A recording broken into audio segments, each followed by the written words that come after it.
아멘. 감사합니다. 네, 멋진 남성 듀엣 특성으로 하나님께서 큰 영광 받아주실 줄 믿습니다.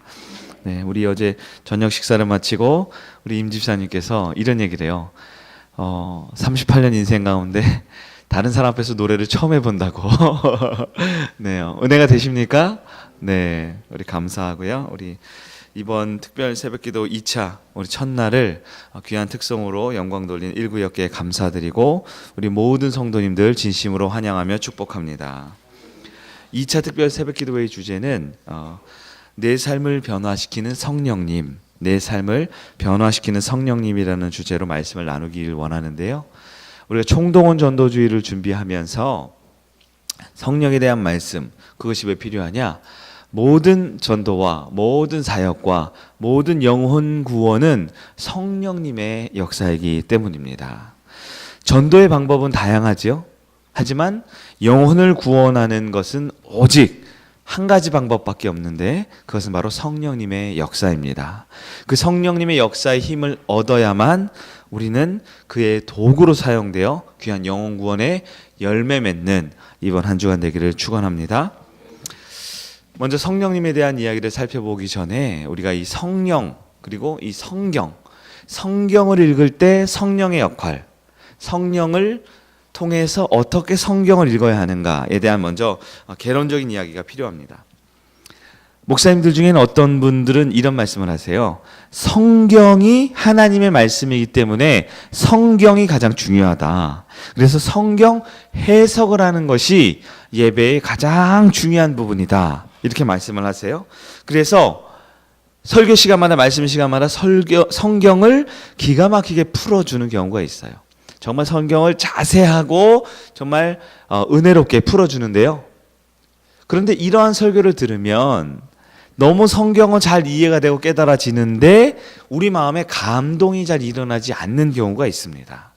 성경만 강조할 때 우리는 그런 부분에 빠지게 되죠. 또 어떤 목사님은 성령님의 역사가 가장 필요하고 중요하다.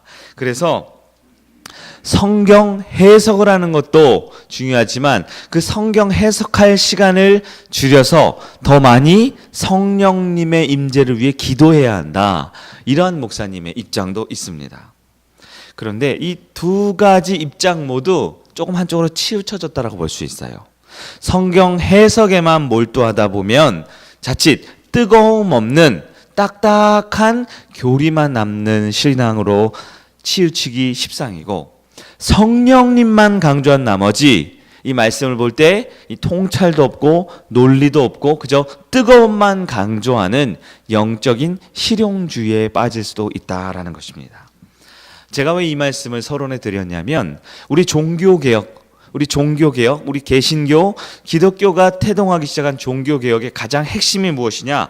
바로 성령 안에서 말씀의 역동성을 강조하는 것이 우리 개신교의 뿌리이기 때문입니다. 다시요. 성령 안에서 말씀의 역동성을 강조하는 것입니다. 왜냐하면 성경은 말하죠. 이 성경의 저자가 누구입니까? 성령 하나님입니다.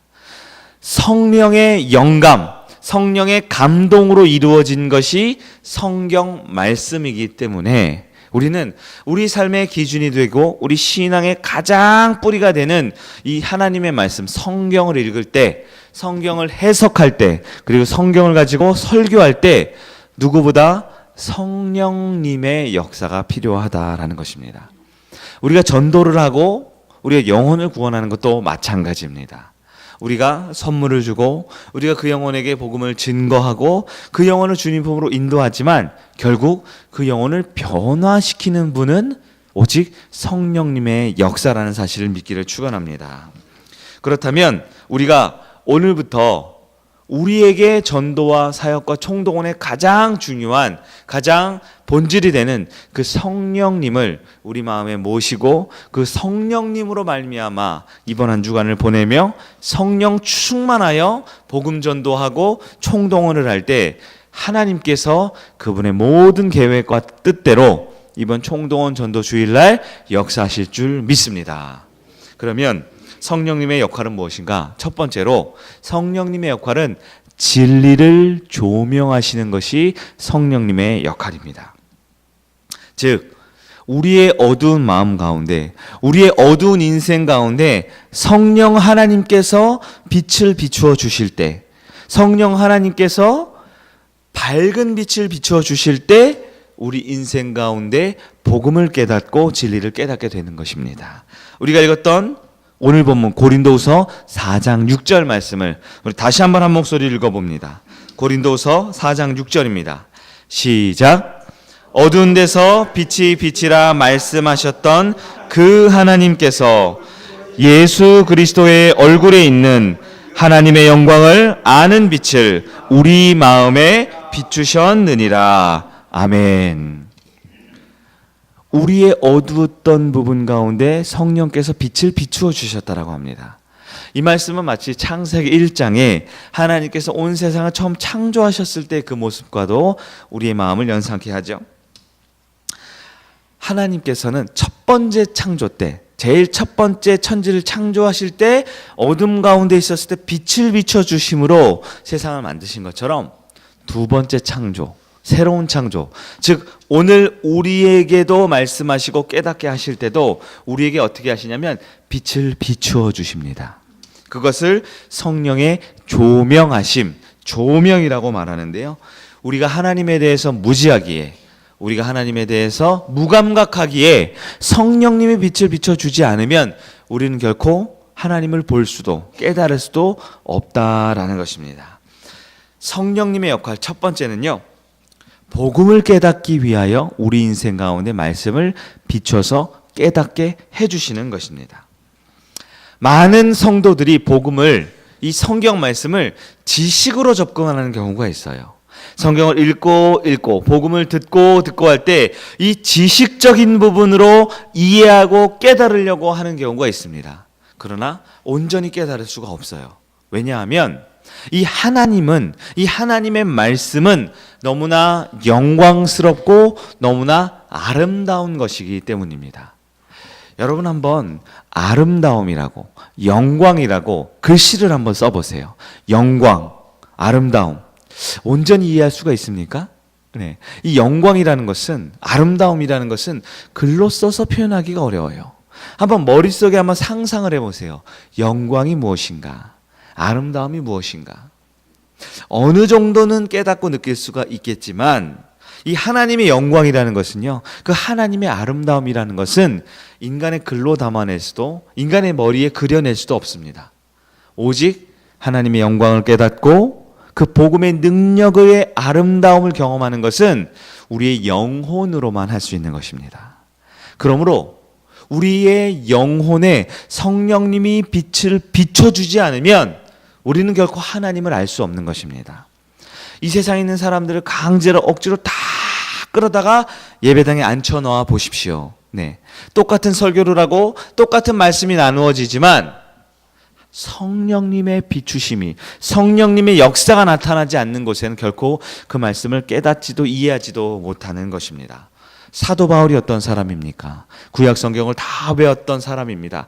너무너무 똑똑했던 바리새인 중에 바리새인이었습니다. 그러나 그가 언제 예수님을 처음 알았지요?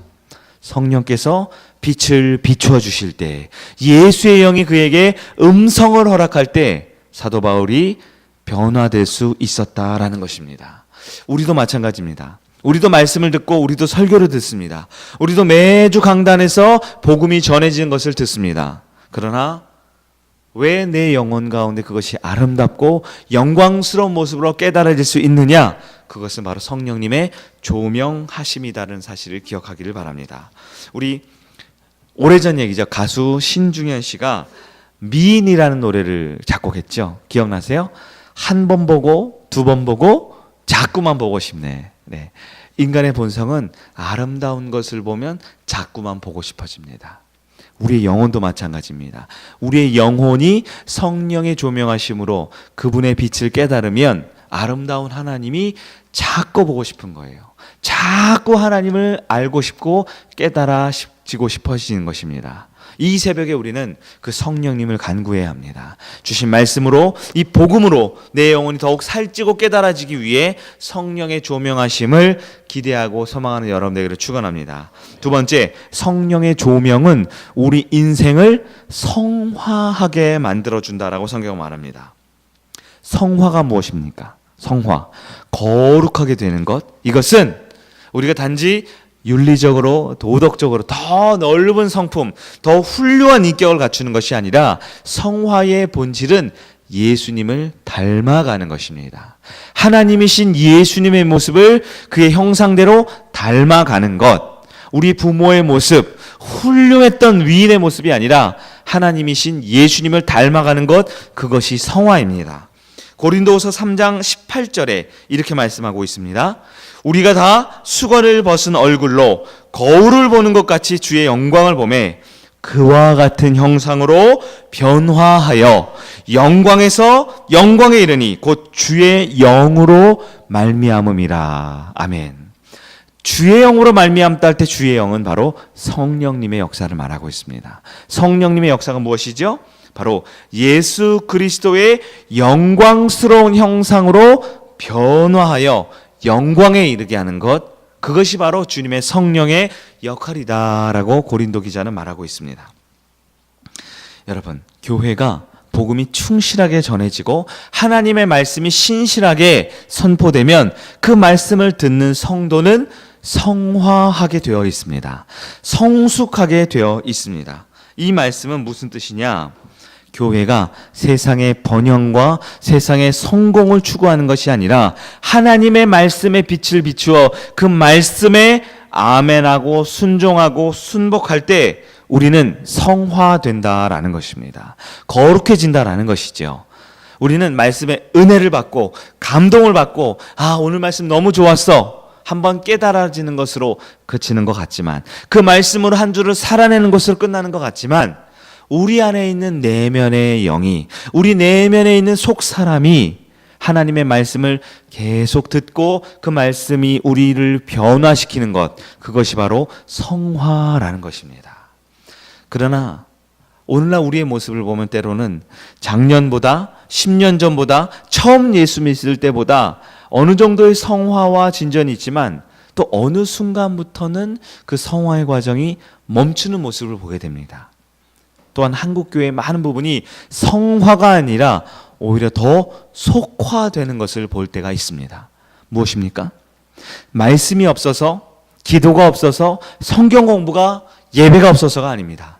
바로 성령님이 내 안에 역사할 때 그 성령님을 의지하지 않는다면 우리의 성화의 과정은 더디고 멈출 수 있다는 사실을 우리는 기억해야 합니다. 성화, 그리스도를 닮아가는 거룩한 모습으로 변화되기 위하여 이 새벽에도 그 성령님의 조명을 의지하는 여러분 되기를 축원합니다. 마지막으로 성령님이 조명하실 때 우리에게 어떤 역사가 있냐? 인류 역사에서 가장 큰 자라고 여겨졌던 세례 요한보다 더 위대한 인생을 살게 된다라고 예수님은 가르쳐주고 있습니다. 예수님은 세례 요한을 보고 뭐라고 칭찬하시죠? 여자가 낳은 자 중에, 여인이 낳은 자 중에 가장 큰 자라라고 말을 합니다. 이 말씀을 듣던 구약 배경에 있는 예루살렘에 있었던 수많은 사람들은 무슨 깨달음을 얻습니까? 아니, 세례 요한인 사람이 어떠하길래 우리의 조상 모세보다, 아브라함보다, 다윗보다 더 위대한 사람이라고 칭찬하시는가 생각하죠? 예수님께서 세례 요한을 가장 큰 자라고 여겼던 것은 그 당시 사람들은 아무도 깨닫지 못했던 예수님을 보고 하나님의 모습을 보았다라는 것입니다. 하나님의 영광스러운 모습, 하나님의 그 완벽한 모습을 예수 그리스도의 모습을 통하여 깨닫고 보여준 게 된 것, 그것은 바로 성령님의 역사였다라는 것입니다. 목회지가 없었던 요한이 이 광야에서 메뚜기를 먹고 석청을 먹고 살았던 요한이 어떻게 인류 역사상 가장 위대한 사람으로 칭찬받을 수 있었느냐? 바로 성령님이 그의 마음 가운데 예수님을 하나님으로 보여주셨던, 조명해 주셨던 그 깨달음의 역사를 기억하기를 바랍니다. 예수님이 이어서 칭찬합니다. 그러나 천국에 있는 가장 작은 자라도 저 요한보다 큰 자라라고 말씀하고 있습니다. 천국에서 가장 작은 자는 바로 예수님이 부활하고 승천하신 이후에 태동될 초대교회의 성도들의 모습을 말합니다. 초대교회 성도들이 어떠하길래 역사상 가장 큰 세례요한보다 더 큰 자이지요? 초대교회 성도들은 부활하신 예수님을 보았습니다. 부활하신 예수님, 완전한 하나님의 그 모습을 그림자가 아니라 완벽하게 보게 되었다라는 사실입니다. 오늘날 우리의 모습이 무엇입니까? 우리가 성령님을 의지하고 그 성령으로 충만할 때 우리의 영은 부활하신 예수 그리스도를 온전히 만나고 경험하게 될 줄 믿습니다. 사도 바울이 위대한 사역을 하게 된 것이 무엇입니까? 부활한 이후의 예수님, 완전하신 하나님이신 그 예수님을 만났기 때문입니다. 이 새벽에 우리가 필요한 것은 성령님의 역사입니다. 성령님의 조명하심입니다. 말씀을 들을 때, 복음을 들을 때, 그 성령님이 내 안에 역사하실 때 이것이 깨달아질 줄 믿습니다. 성령님이 역사하실 때 우리의 영은 더 거룩해지고 더 성화의 과정을 살아가게 될 줄 믿습니다. 성령님이 내 안에 비추실 때 세례요한보다 더 큰 자라고 칭찬받는 여러분 되기를 주님의 이름으로 축원합니다. 말씀을 정리하겠습니다. 이 새벽에 우리가 성령이 누구인지, 성령의 역사가 무엇인지 우리 성경의 교리에 해당하는 부분을 잠깐 살펴보았습니다. 그러나 이 새벽에 가장 중요한 것은 우리는 성령님이 필요하다라는 사실입니다. 성령님의 역사가 우리 가운데 필요하다라는 사실을 믿고 사모하는 여러분 되기를 축원합니다.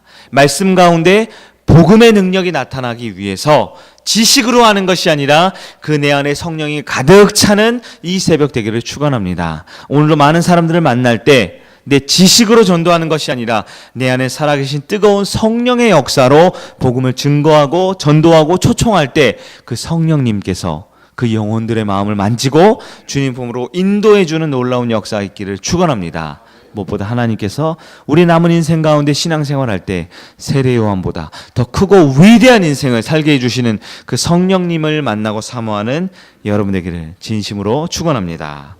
이 시간 우리 함께 말씀 가지고 기도 한번 하겠습니다.